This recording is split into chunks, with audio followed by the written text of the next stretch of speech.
High friends, good morning. Real blogger Jyoti চ্যানেলে সবাইকে স্বাগত। আশা করি তোমরা যে যেখানেই আছো সবাই ভালো আছো। তো দেখো আজকে নীল ষষ্ঠীর দিন। তো ভোর 4টের সময় উঠেছি। উঠে দেখো প্রচণ্ড বাইরে অন্ধকার, মানে ভালোই অন্ধকার এখনও। তো আমি আগে কি করলাম যে আগে না ঘর বারান্দাগুলো আগে পরিষ্কার করি, তারপর আমি বাইরেটা করব। আর বাইরেটার ভিডিওটা নেওয়া যাবে না, কারণ লাইট জ্বালানোর পরেও ভিডিওটা খুব অন্ধকার আসছে। তো সে কারণে আমি বাইরে উঠোন ঝাড় দিলাম, জল দিয়ে ঝেঁটিয়ে পরিষ্কার করলাম। তো সেগুলো দেখাতে পারবো না, কারণ এতটাই অন্ধকার। তো আমি আগে রান্নাঘরটা পরিষ্কার করছি, তারপরে ঘরটা পরিষ্কার করে নিয়েছি। নাইট বাল্ব জ্বলছিল সেইভাবেই, কারণ লাইট জ্বালালেই তো ছেলে উঠে পড়বে, তার কারণে সেইভাবেই করেছি। তো ঘরের ভিডিওটাও করতে পারিনি। আর আমি এই নীল ষষ্ঠীর দিন আমি ভোর 4টের সময় উঠে দুপুর 2টো অবধি যা যা করেছি, তার মধ্যে এই শর্টের মধ্যে আমি দেখানোর চেষ্টা তোমাদেরকে করেছি। তার জন্যই নিজেকে বড় অদ্ভুত লাগছে যে আমি এত কাজ করলাম, কিন্তু শর্টে আমি সারাদিনের কাজকর্ম 7-8 মিনিটে শেষ করে দিলাম। তো নিচেরটা সেরে চলে এলাম উপরে। আর উপরে ঘরটাও পরিষ্কার, মানে রাতের দিনেই সব জিনিস গুছিয়ে রেখেছিলাম। আর উপরেরটা যেহেতু কেউ থাকি না, তো গোছানোই থাকে, তবুও ভালো বেডশিট পেতে রেখে গেছিলাম যাতে করে সকালে আমাকে বেডশিট পাতার ঝামেলা না থাকে। তো নতুন একটা বেডশিট পেতে রেখেছিলাম, দিয়ে ঘর বারান্দাটা ঝাড় দিয়ে নিচ্ছি। আর দেখো উপরেও অন্ধকার, লাইট জ্বেলে জ্বেলে কাজ করছি, সিঁড়িতে লাইট জ্বালানো আছে, তো সে কারণে ছবিটাও অন্ধকার অন্ধকার আসছে। তাই এই সব কাজকর্মগুলো যখন আমি দেখালাম, তখনই মনে হলো যে ভোর 4টের সময় উঠে আমি সারাটা দিন কাজ করেছি। কিন্তু একটা মেয়ে বা বউ যখন বাড়িতে কাজ করে তার কত পরিশ্রম হয়। ভোর 4টের সময় উঠে কাজকর্ম করে তার আরও প্রচুর কাজ থাকে, যেগুলো তোমাদের সামনে দেখানো যায় না। বা যেটুকুই করেছি সেটুকুও যদি অল্প টাইমের মধ্যে খুব ইজি হয়ে যেত তো কত ভালো হতো। যেমন করে আমি ভিডিওতে দেখাচ্ছি একদম শর্টে ইজি করে, সেরকম যদি জীবনটাও ইজি হয়ে যেত, যে সব কিছুই একদম শর্টে হয়ে যাচ্ছে কোনো পরিশ্রম করা ছাড়াই, তো কতই না ভালো হতো। তো আমি দেখো এখন ঘড়িতে সকাল 5:30 বাজে, আর এখন বেলা ফুটে গেছে, বেলা উঠতে চললো। তো আমি স্নান সেরে সব কাজকর্ম সেরে স্নান সেরে উঠে পড়েছি, দিয়ে এখন সিঁদুর পরে নিচ্ছি, নিয়ে তারপর এখন শিব মন্দিরে যাব। আগে মন্দিরগুলোকে পরিষ্কার করব, তারপরে বাবার মাথায় জল দেবো। আর তারপর এই ঠাকুর ঘরটাও পরিষ্কার করে নিয়েছি, আর শিব মন্দিরটাও অলরেডি পরিষ্কার করে চলে এসেছি, যেটা তোমাদেরকে দেখানো হয়নি। তো ভাবলাম তাহলে আলপনা দিই। তো বাড়ির দরজায়, মেন দরজায়, তারপরে উঠোনে সব আলপনা দিয়ে চলে এসেছি। দিয়ে এখন ঠাকুর ঘরে আলপনা দিচ্ছি, দিয়ে এখন ঠাকুর ঘরে পুজো সারবো। আর তারপরে শিব ঠাকুরের মাথায় জল দিতে যাব।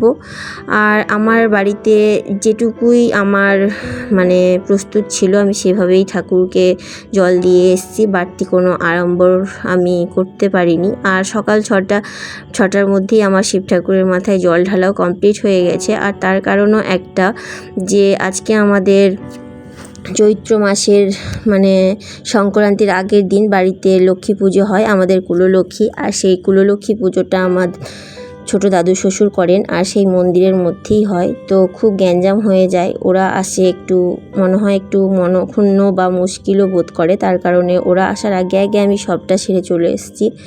এখন ওরা পুজো করবে বা পুজোর জোগাড় জান্তি দেবে। তো যাই হোক, তার জন্যই আমি সব সকালবেলা সেরে চলে এসেছি। তো এখন আমি পুজো টুজো সেরে তারপরে আমি যা কাপড় কেচে কুচে রেখেছিলাম, মেলার টাইম পাইনি, আগে ভাবলাম পুজোটা সারবো তারপরে মেলবো। তো এখন আমি কাপড়গুলো ছাদে মেলতে চলে এসেছি।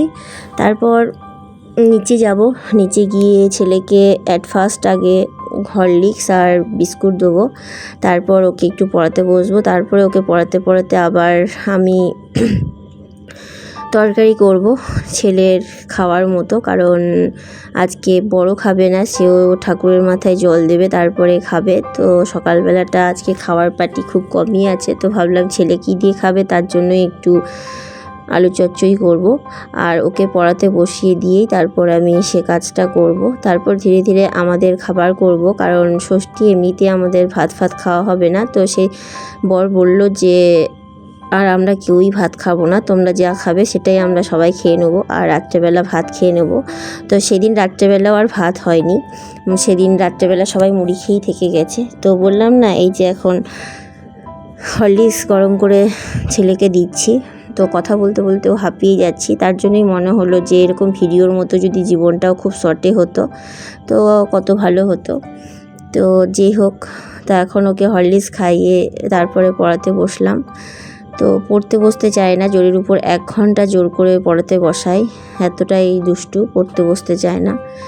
আর একভাবে তো পড়তে বসে কোনো সময় মন দিয়ে একভাবে পড়তে বসে না, কখনো হাত নিয়ে পা নিয়ে পেন্সিল নিয়ে খেলা করতে থাকবে, কখনো চিৎকার করতে থাকি, এই চলে।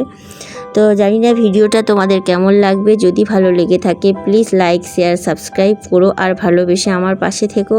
তোমাদের একটা লাইক আমাকে পরবর্তী ভিডিও বানাতে খুব মোটিভেট করে, তো প্লিজ একটা লাইক দিও। আর ভিডিওগুলো সাধারণত ভিউজ হচ্ছে না প্রচুর লেন্দি হওয়ার ফলে, তার ফলে আরও শর্ট করে দিয়েছি। তো আমি মুড়ি খাওয়ার তরকারি করে দিয়েছি ছেলেকে, যেটা তোমাদেরকে দেখাইনি। তারপরে এখন আমাদের জন্য একটু সুজি করে নিচ্ছি সকালে খাবো বলে, কিন্তু সকালে আর খাওয়া হয়নি, কারণ আমি ভয়েস ওভারটা পরে দিচ্ছি, তার কারণেই আমি কথাটা বলছি। কারণ সকালে আর খাওয়া হয়নি, একবারে সারাদিন উপোস থেকে বেলা 3টের সময় খেয়েছি।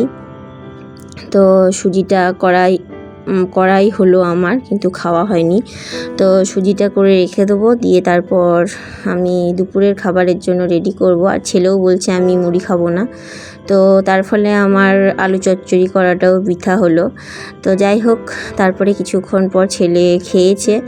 তো ওরও খেতে প্রায় বেলা 11:30 বেজেছিল, কারণ ওই রকমই খায়, খুব সকালে উঠে খাওয়ার অভ্যেস নেই দেখে।